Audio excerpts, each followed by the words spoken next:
నమస్తే, welcome to Shri fiber news. ముందుగా headlines. ఢిల్లీలో ప్రధాని మోదీతో సమావేశమైన సీఎం చంద్రబాబు. భోగాపురం విమానాశ్రయం ప్రారంభోత్సవానికి రావాలని ప్రధానిని ఆహ్వానం. ఆగస్టు 1న ప్రారంభోత్సవానికి వస్తానని చంద్రబాబు బృందానికి చెప్పిన ప్రధాని. మంగళగిరిని మోడల్ నియోజకవర్గంగా మార్చేందుకు ప్రణాళికలు సిద్ధంగా ఉన్నాయన్న మంత్రి నారా లోకేష్. 1800 కోట్లతో భూగర్భ డ్రైనేజీ, తాగునీటి సమస్యలకు శాశ్వత పరిష్కారం చూపుతానని హామీ ఇచ్చిన యువనేత. విసన్నపేట గిరిజన సంక్షేమ గురుకుల బాలికల విద్యాలయాన్ని ఆకస్మికంగా తనిఖీ చేసిన మంత్రి సంధ్యారాణి. గడిచిన 2 ఏళ్లలో 2500 కోట్లతో వసతులు మెరుగుపరిచామని వెల్లడి. ప్రధానమంత్రి నరేంద్ర మోదీతో ఏపీ ముఖ్యమంత్రి చంద్రబాబు నాయుడు సమావేశమయ్యారు. ఈ సందర్భంగా ఆగస్టు 1న భోగాపురం విమానాశ్రయం ప్రారంభోత్సవానికి రావాల్సిందిగా ప్రధానిని ఆహ్వానించారు. ఎయిర్పోర్టు ప్రారంభోత్సవానికి వచ్చేందుకు ప్రధాని మోదీ అంగీకరించినట్లు తెలుస్తోంది. సుమారు 30 నిమిషాలకు పైగా చంద్రబాబు, మోదీ ముఖాముఖి భేటీ అయ్యారు. దేశ రాష్ట్ర రాజకీయ పరిస్థితులపై ఇరువురి మధ్య సుదీర్ఘ చర్చలు జరిగినట్లు సమాచారం.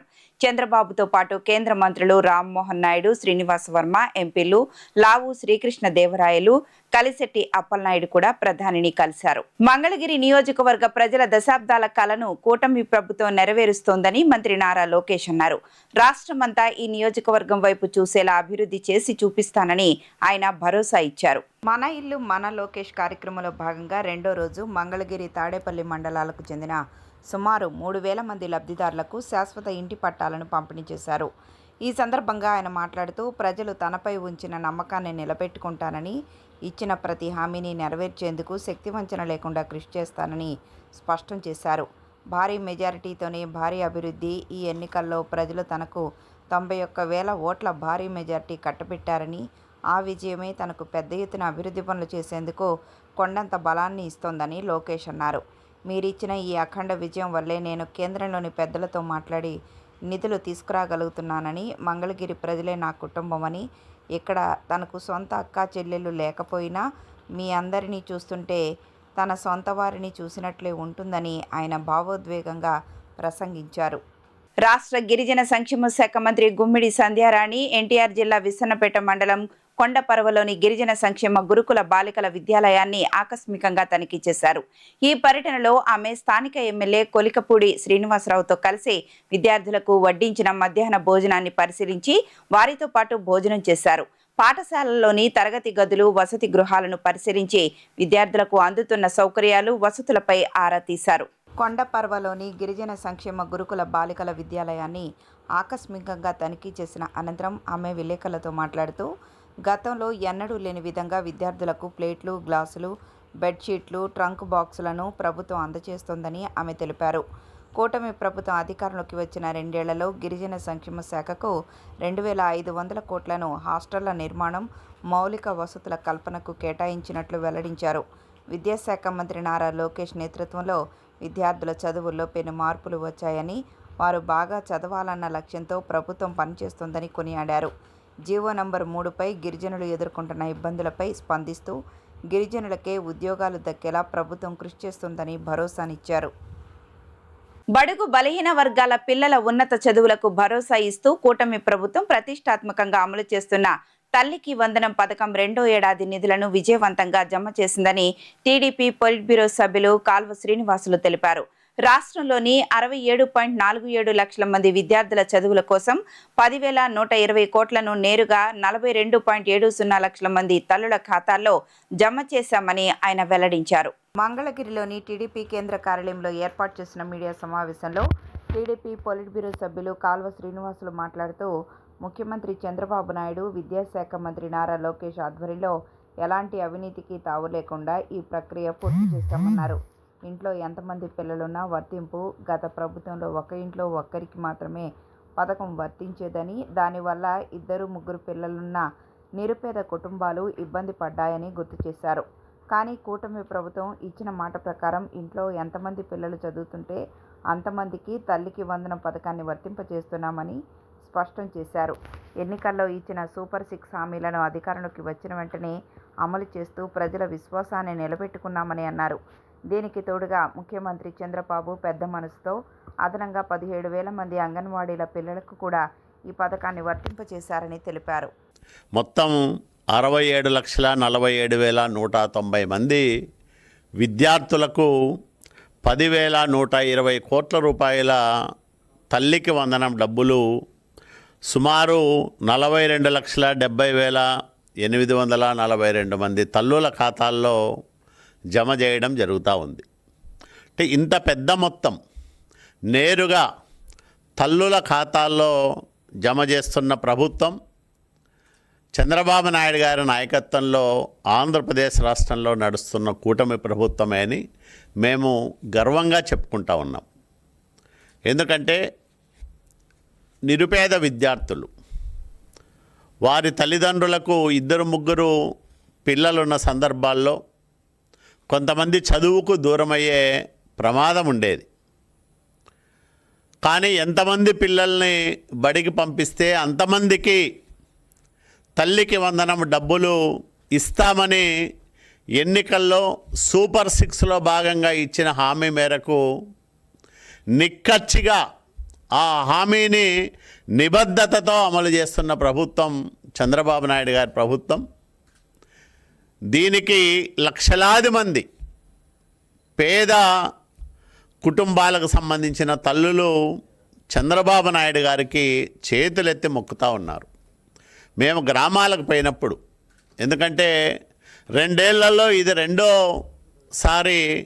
ఈ మొత్తాలను జమ చేయడం. తొలిసారి తల్లుల ఖాతాల్లోకి 10,000 కోట్ల రూపాయలు జమ చేసినప్పుడు ఆయా కుటుంబాల్లో వ్యక్తమైన ఆనందం వర్ణించడానికి అక్షరాలు సరిపోవు. అంత ఆనందపడ్డారు. గతంలో 2019 ఎన్నికల సందర్భంలో జగన్మోహన్ రెడ్డి ఒక శుష్క వాగ్దానం చేశాడు.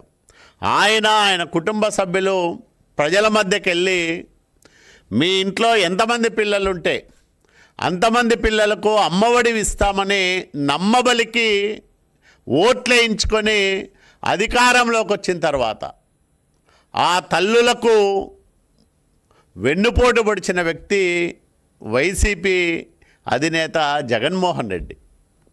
ఆయన హయాంలో అంటే 2023-24 విద్యా సంవత్సరంలో ఈ రాష్ట్రంలో 42,61,995 మంది విద్యార్థులకు 5,440 కోట్ల రూపాయలు మాత్రమే జమ చేయడం జరిగింది. ఈరోజు మేము 67,47,000 మందికి జమ చేస్తూ ఉన్నాం. అంటే దాదాపు 25 లక్షల మంది నిరుపేద పిల్లల కడుపులు మార్చిన కర్కశ ప్రభుత్వం ఆనాటి జగన్మోహన్ రెడ్డి ప్రభుత్వం అని మేము ప్రకటిస్తూ ఉన్నాం. 25 లక్షల మంది అర్హత ఉన్న లబ్ధిదారులు ఆ రోజు అమ్మఒడికి దూరమైన విషయాన్ని ప్రజలందరూ కూడా గమనించాలి. ఒకే బిడ్డకు అమ్మఒడిని పరిమితం చేయడం ద్వారా అర్హత ఉన్న స్కూళ్ళకు వెళుతున్న 25 లక్షల మందికి ఆ రోజు అమ్మఒడి రాలేదు. దీనికి జగన్మోహన్ రెడ్డి ఆయన అనుచరులు సమాధానం చెప్పాలి. మీరు 2019 ఎన్నికల్లో హామీ ఇచ్చారా లేదా? ఇస్తే ఎందుకు దాన్ని నిబద్ధతతో అమలు చేయలేకపోయినారు? నిరుపేద విద్యార్థుల పట్ల మీకున్న బాధ్యత ఇదేనా? 25 లక్షల మంది విద్యార్థులకు అమ్మఒడి ఎగ్గొట్టి ఈరోజు తల్లికి వందనం పైన తప్పుడు ఆరోపణలు చేయడానికి మీకు సిగ్గు లేదా అని నేను వైసీపీ నాయకులను ప్రశ్నిస్తూ ఉన్నా. భవానీపురం పోలీస్ స్టేషన్ పరిధిలో పెట్రోల్ డీజిల్ దొంగలు హల్చల్ చేస్తున్నారు. 2 వీలర్లు 4 వీలర్ ఆటోలలో పెట్రోల్ డీజిల్ను జ్యూస్ తాగే స్ట్రాతో లాగేస్తున్నారు. లీటర్లు పెట్రోల్ను దొంగిలించడంతో ఉదయం లేవగానే వాహన యజమాని వాహనం స్టార్ట్ చేస్తే మొరాయిస్తున్నాయి. పెట్రోల్ ట్యాంక్ మూత తీసి చూస్తే దొంగలు పెట్రోల్ లాగేశారని వాహన యజమానులు బెంబేలెత్తుతున్నారు. భవానీపురం హెచ్బీ కాలనీలో దొంగల భయంతో స్థానికులు వణికిపోతున్నారు. ముఖ్యంగా ఇంటి ముందు నిలిపి ఉంచిన 2 వీలర్ల మొదలు కార్లు, ఆటోల్లో సైతం పెట్రోల్, డీజిల్ చోరీ జరుగుతోంది. దొంగలు ఇళ్లలోకి కూడా చొరబడుతుండడంతో మహిళలు ప్రాణాలు అరచేతిలో పెట్టుకుని భయంగా రాత్రులు గడుపుతున్నారు. హెచ్పీ కాలనీ బీఎస్ఎన్ఎల్ వినియోగదారుల భవనం వెనుక సందులో ప్రతిరోజు దొంగలు పడుతున్నారు. 2 రోజుల క్రితం స్థానికులు 122కు కాల్ చేసి చెప్పినా రాత్రిపూట పోలీసు గస్తీ కొరవడిందని ఆరోపిస్తున్నారు.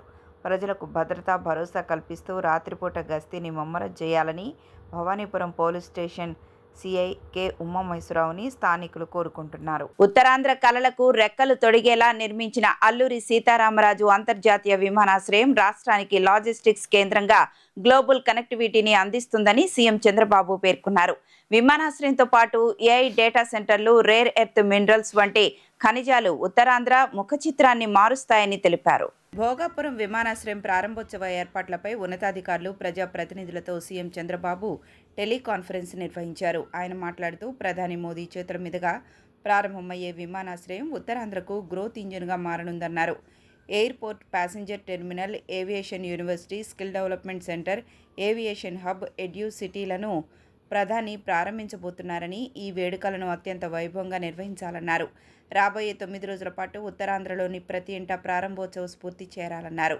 ఉత్తరాంధ్రలోని 6 జిల్లాల కలెక్టర్లు, ప్రజాప్రతినిధులు కార్యక్రమాన్ని ఘనంగా నిర్వహించే బాధ్యత తీసుకోవాలని అన్నారు. అరకు కాఫీ, ఇక్కడి సంస్కృతి సంప్రదాయాలు, స్థానిక కళారూపాలను ప్రదర్శించాలన్నారు. విశాఖ ఎకనామిక్ రీజియన్లో భోగాపురం విమానాశ్రయం ఎంతటి కీలక పాత్ర పోషిస్తుందనేది ప్రజలకు వివరించాలని చంద్రబాబు సూచించారు. ఆపరేషన్ క్లీన్ స్వీప్లో భాగంగా కృష్ణా జిల్లాలో తరచూ చెత్త పడే ప్రదేశాల్లో చెత్తను తొలగించి మళ్లీ అక్కడ చెత్త పడకుండా ఆహ్లాదకరంగా తీర్చిదిద్దే పని చేశామని కృష్ణా జిల్లా కలెక్టర్ బాలాజీ తెలిపారు. దీనికి స్వచ్ఛాంధ్ర కార్పొరేషన్ గుర్తించి జిల్లాలోని మచిలీపట్నం, ఉయ్యూరు పురపాలక సంఘాలకు అవార్డులు ఇచ్చిందన్నారు. రాష్ట్రంలో 9 పురపాలక సంఘాలకు అవార్డులు వస్తే అందులో 2 కృష్ణా జిల్లాలోని పురపాలక సంఘాలకు రావడం గర్వకారణమని కలెక్టర్ డికే బాలాజీ అన్నారు. అవార్డు రావడంలో విశేష పాత్ర పోషించిన ప్రతి ఒక్క పారిశుద్ధ్య కార్మికుడికి, sanitary secretary, municipal staff, municipal కమిషనర్కు కృతజ్ఞతలు తెలియజేస్తున్నట్లు తెలిపారు. స్వచ్ఛాంధ్ర కార్యక్రమాన్ని చిత్తశుద్ధితో అమలు చేసేందుకు ప్రభుత్వం చేపట్టిన ఆపరేషన్ క్లీన్ స్వీప్ను కృష్ణా జిల్లాలోని 5 పురపాలక సంఘాల పరిధిలో చేపట్టినట్లు జిల్లా కలెక్టర్ బాలాజీ తెలిపారు. జిల్లాలో తరచూ చెత్త పడే ప్రదేశాల్లో చెత్తను తొలగించి మళ్లీ అక్కడ చెత్త పడకుండా ఆహ్లాదకరంగా తీర్చిదిద్దే పని చేశామన్నారు.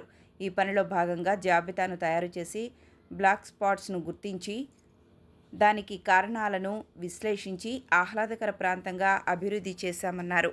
2047 నాటికి ఆంధ్రప్రదేశ్ను స్వర్ణాంధ్రప్రదేశ్గా తీర్చిదిద్దే దిశలో ఆంధ్రప్రదేశ్ ప్రభుత్వం ప్రణాళికబద్ధంగా 10 సూత్రాలను అమలు చేసే దిశగా అడుగులు వేస్తున్నమాట అందరికీ తెలిసే ఉంది.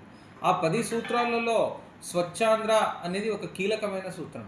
ఆ సూత్రాన్ని చిత్తశుద్ధితో అమలు పరిచే దిశలో ప్రభుత్వం ఆపరేషన్ క్లీన్ స్వీప్ అనే ఒక కార్యక్రమాన్ని మే 23వ తేదీ నుండి జూన్ 20వ తేదీ వరకు చేపట్టడం జరిగింది. ప్రభుత్వ ఆదేశాల మేరకు ఆ ఆపరేషన్ క్లీన్ స్వీప్ని కృష్ణా జిల్లాలో ఉన్న అన్ని 5 పురపాలక సంఘాల పరిధిలో కూడాను చేపట్టాము.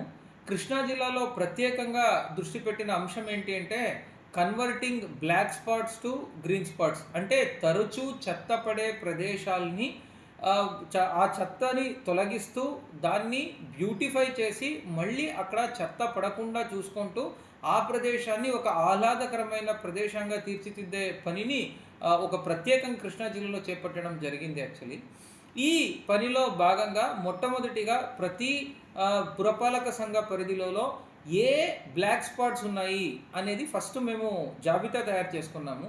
తర్వాత ఆ బ్లాక్ స్పాట్స్ ఎందుకు అవుతుంది అనేది కూడాను కొంచెం అనలైజ్ చేయడం జరిగింది.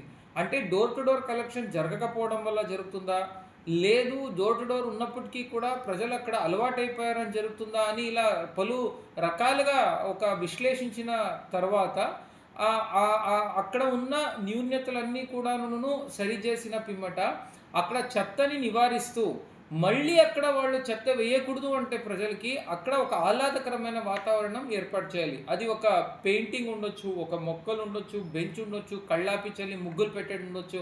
ఇలా రకరకాల మాదిరిగా చేయడం వల్ల ఎప్పుడు ఒక ప్లేస్ అనేది బ్లాక్ స్పాట్ అనేది బ్యూటిఫుల్ స్పాట్గా మారుతుందో దాన్ని చూసినప్పుడు మళ్ళీ చెత్త వేయాలి అని వాళ్ళు చెత్త వేయరు. యాక్చువల్లీ ఆ సైకాలజికల్ ఇన్స్టింక్ట్ని పబ్లిక్లో మనము ట్రిగర్ చేసి అక్కడంతా చెత్త లేకుండా చేయాలి అనే పని చేపట్టడం జరిగింది. జిల్లాలో 141 స్పాట్స్ని ఈ 5 యుఎల్బి పరిధిలో కూడాను మేము క్లియర్ చేశాం. యాక్చువల్లీ ప్రజల నుంచి చాలా మంచి రెస్పాన్స్ కూడా వచ్చింది. నేను క్షేత్రస్థాయిలో పర్యటిస్తున్నప్పుడు కూడా నేను ఊరికే ఎలా బ్యూటిఫై అయిందో అని చూసేదానికి దిగితే చుట్టుపక్కల ఉన్న వాళ్ళు వచ్చి వాళ్ళే చాలా హర్షంగా థ్యాంక్స్ చెప్పడం అంతా జరిగింది. యాక్చువల్లీ ఈ కార్యక్రమానికి మనం చేసిన ఈ మంచి పనిని స్వచ్ఛాంధ్ర కార్పొరేషన్ వాళ్ళు కూడా గుర్తించి మన జిల్లాలోనే 2 పురపాలక సంఘాలకి అంటే మచిలీపట్నం మళ్ళీ ఉయ్యూరుకి అవార్డు ఇవ్వడం ఇంకా హర్షణీయం. రాష్ట్రంలో 9 పురపాలక సంఘాలకి అవార్డు వస్తే దాంట్లో 2 కృష్ణా జిల్లాలు అవ్వడం అనేది గర్వకారణం.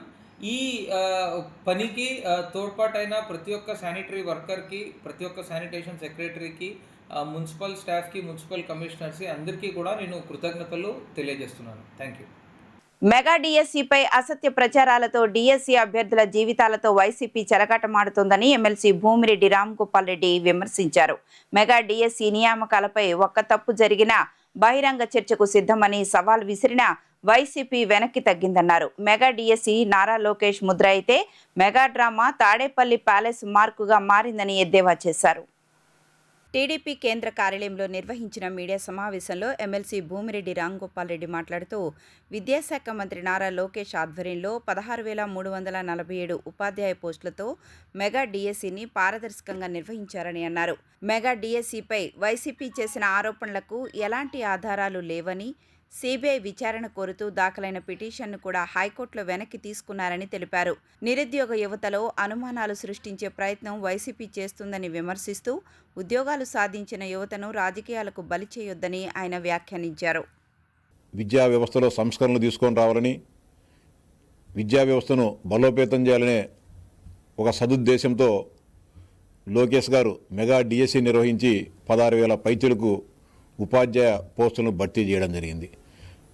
భర్తీ చేసి వేలాది మంది అనేక స్కూళ్ళల్లో జాయిన్ అయిపోయి పిల్లలకు విద్యాబుద్ధులు నేర్పుతా వారి విధుల్లో వారు నిమగ్నమై ఉంటే వారందరినీ చెదరగొట్టేదానికి, ఆ ఉపాధ్యాయుల్లో భయభ్రాంతులను క్రియేట్ చేసేదానికి గత 3 నెలల నుంచి వైఎస్ఆర్సీపీ నాయకులు, ఆ పార్టీ అధినేత జగన్మోహన్ రెడ్డి గారు అనేక రకాలైన కుట్రలకు తెరలేవడం జరిగింది. మేము స్పష్టంగా చెప్పాం, మెగా డిఎస్సిలో ఒక తప్పు జరిగినట్లు చూపించినా, లేకపోతే స్పోర్ట్స్ కోటా సంబంధించి నియామకాల్లో ఏ చిన్న తప్పు జరిగినా బహిరంగంగా చర్చిద్దామని చెప్పి సవాల్ చేశాం. ఆఖరుకు విద్యాశాఖ మంత్రి లోకేష్ గారే ఎక్కడ పొరపాట్లు జరిగాయో నేను చర్చించేదానికి సిద్ధంగా ఉన్నా, ధైర్యం ఉంటే, తన దగ్గర ఆధారాలుంటే జగన్మోహన్ రెడ్డి గారే చర్చకు రావాలని చెప్పి ఆయన సవాల్ చేసిన ఆ సైడు నుంచి ఎలాంటి ప్రతిస్పందన ఉండకపోగా, చర్చకు రాకపోగా, చర్చకు సిద్ధం కాకపోగా మళ్ళీ ఏదో విధంగా యువత పైన గొడ్డలి తీసుకొని వారిని నరకాలనే ప్రయత్నాలు చేయడం జరుగుతూ ఉంది. ఇంకా వారి కళ్ళల్లో కోపం తాండవిస్తూ ఉంది నిరుద్యోగ యువత పైన, అదేవిధంగా ఉద్యోగాలు పొందిన యువత పైన కూడా. ఇంకా ఎత్తిన గొడ్డలి దించుకోకుండా రోజుకొక పదును పెడుతూ ఏదో విధంగా ఆ యువతను చంపాలా, యువత ఆకాంక్షలపైన గొడ్డలు వేటు వేయాలని చేస్తున్న కుట్రలు సఫలం కావడం లేదు. తాజాగా ఆ పార్టీకి సంబంధించిన శాసనమండలి సభ్యుడు మెగా డిఎస్సిలో అక్రమాలు జరిగాయి, స్పోర్ట్స్ కోటాలో అక్రమాలు జరిగాయి, క్రీడాకారులు కాని వారికి ఉద్యోగాలు ఇచ్చారు, దీనిపైన సిబిఐ విచారణ జరపాలని చెప్పి రాష్ట్ర ఉన్నత న్యాయస్థానంలో ప్రజా ప్రయోజనాల వ్యాజ్యం వేయడం జరిగింది. ఆ ప్రయోజనాల వ్యాజ్యం నిన్న విచారణకు వచ్చినప్పుడు సంబంధిత న్యాయమూర్తులు వాటిని అందరినీ కూడా సమగ్రంగా పరిశీలించి వెనక్కి కొట్టడం జరిగింది. దీంట్లో ఏమీ లేదు, ఇది ఏదో కావాలనే మా సమయాన్ని వృధా చేసేదానికి ఈ పిటిషన్ వేసినట్లుంది, ఇది సరికాదని చెప్పి అని వ్యాఖ్యానిస్తే ఈ పిటిషన్ మేము వెనక్కి తీసుకుంటామని చెప్పి వైఎస్ఆర్సీపీకి చెందిన లాయర్లు వెనక్కి తీసుకోవడం జరిగింది. ఈ సందర్భంగా వైఎస్ఆర్సీపీ నాయకులను సూటిగా ప్రశ్నిస్తూ ఉన్నా, ఈ రాష్ట్ర ప్రజలు కూడా గమనించాలని చెప్పి సవినయంగా విజ్ఞప్తి చేస్తూ ఉన్నా. ఏదైనా మనం కోర్టుకు పోయేటప్పుడు ఏదైనా మనలో న్యాయం ఉండాలనేటప్పుడు, మనం ఆ కేసు గెలిచాలనేటప్పుడు మన దగ్గర ఉన్న సమస్త సమాచారాన్ని 1% కూడా మిగల్చుకోకుండా మొత్తం సమాచారాన్ని ఒకరోజు ఆలస్యమైనా కూడా వాటన్నిటిని కూడా సమగ్రంగా సేకరించి కోర్టులో మనము దావా వేస్తాం. కానీ వైఎస్ఆర్సీపీ నాయకుల దగ్గర ఏ ఆధారాలు లేవు కాబట్టి, మెగా డిఎస్లో ఏ చిన్న తప్పు కూడా లేదు కాబట్టి, వారికి ఏమీ దొరకలేదు కాబట్టి ఊరికి వేగ్గా ఏదో 4 పేపర్లు పెట్టేసి 16,000 మంది పేర్లు పెట్టేసి, లేకపోతే స్పోర్ట్స్ కోటాలో వచ్చిన వాళ్ళ పేర్లు పెట్టి వీళ్ళందరిపైన సిబిఐ విచారణ జరపండి అని చెప్పి పిటిషన్ వేసి మొటిక్కాయలు కొట్టించుకోవడం జరిగింది. వార్తలు ముగించే ముందు హెడ్లైన్స్ మరొకసారి. ఢిల్లీలో ప్రధాని మోదీతో సమావేశమైన సీఎం చంద్రబాబు. భోగాపురం విమానాశ్రయం ప్రారంభోత్సవానికి రావాలని ప్రధానిని ఆహ్వానం. ఆగస్టు 1న ప్రారంభోత్సవానికి వస్తానని చంద్రబాబు బృందానికి చెప్పిన ప్రధాని. మంగళగిరిని మోడల్ నియోజకవర్గంగా మార్చేందుకు ప్రణాళికలు సిద్ధంగా ఉన్నాయన్న మంత్రి నారా లోకేష్. 1800 కోట్లతో భూగర్భ డ్రైనేజీ, తాగునీటి సమస్యలకు శాశ్వత పరిష్కారం చూపుతానని హామీ ఇచ్చిన యువనేత. బిసన్నపేట గిరిజన సంక్షేమ గురుకుల బాలికల విద్యాలయాన్ని ఆకస్మికంగా తనిఖీ చేసిన మంత్రి సంధ్యారాణి. గడిచిన 2 ఏళ్లలో 2500 కోట్లతో వసతులు మెరుగుపరిచామని వెల్లడి. ఈ వార్తలు ఇంతటితో సమాప్తం. నమస్కారం.